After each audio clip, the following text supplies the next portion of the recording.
we think about the make or buy, or rent or buy as it's sometimes called, decision, the first thing I often hear from my students is, well, what do I do with it when I'm done? So let me clarify.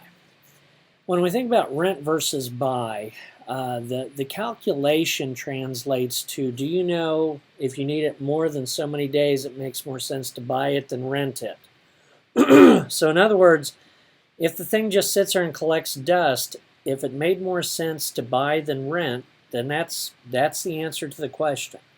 So that said, this is going to involve some algebra, or a truth table as I have created here as well. So let's walk through this. You need a skid loader. Now, if you don't know what that is, basically it's a little mini bulldozer type thing. So you need a skid loader.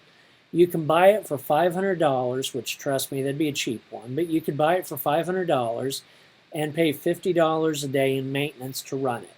Or you can rent it for $150 a day, which includes maintenance.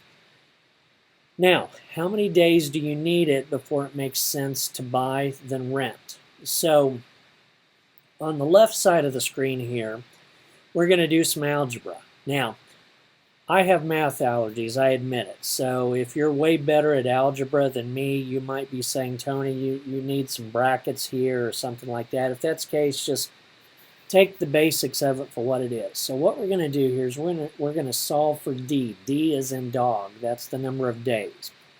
So first we're going to set up the equation, if you will. $500 plus $50 per day equals $150 a day. So we're going to basically try to isolate D, if you will. So the next thing we're going to do, step 2, is we're going to subtract 50D from both sides. That's going to basically get it to where I've got 500 on one side and 100 times the number of days, whatever that is, on the other side. So that's step 3. Then I'm going to divide both sides by 100. So that's going to get me down to basically step 5, which is 5 days. So basically 5 days, if I need it 5 days, I can't really say it makes more sense to buy than rent or rent than buy. It's even. And so, and I'll show you the table on the screen here in just a moment. I'll walk you through that. So technically, if you need it 6 or more days, it would make more sense to buy than rent. At 5 days, you'd be at break even either way. Now, if you're like me and you have math allergies, or maybe you just have a brain hiccup on the test and you're going, crap on a cracker, how do I calculate this? Let's go to the Tony Johnson School of Mathematical Shortcuts that don't commonly scale to very large numbers. So what I'm going to show you with this table on the screen on the right here, it does not work that well if you had like 100 days, because it'd just be pretty time consuming. But if I were betting, you're probably going to be at 10 or 15 days or less if something like this showed up on one of your exams.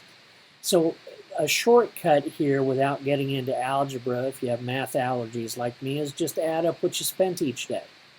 So you can look, on day 1 I bought it and I had to maintain it, so that's $550. Day 2 is $600 total spent because I had 50 more in maintenance. Day 3 another 50. Day 4 another 50. Day 5 another 50. Day 6 another 50. Now in the case of the rent side, I'm spending $150 a day, which includes maintenance. So 150, 300, 450, 600. So you can see there at 5 days, rent or buy, one is not really steering me either direction because they're equal. So if I needed it 6 or more days, we can see at 6 days I'm already saving $100. So it would make more sense to buy than rent if I need it for 6 or more days. So that's how this would work.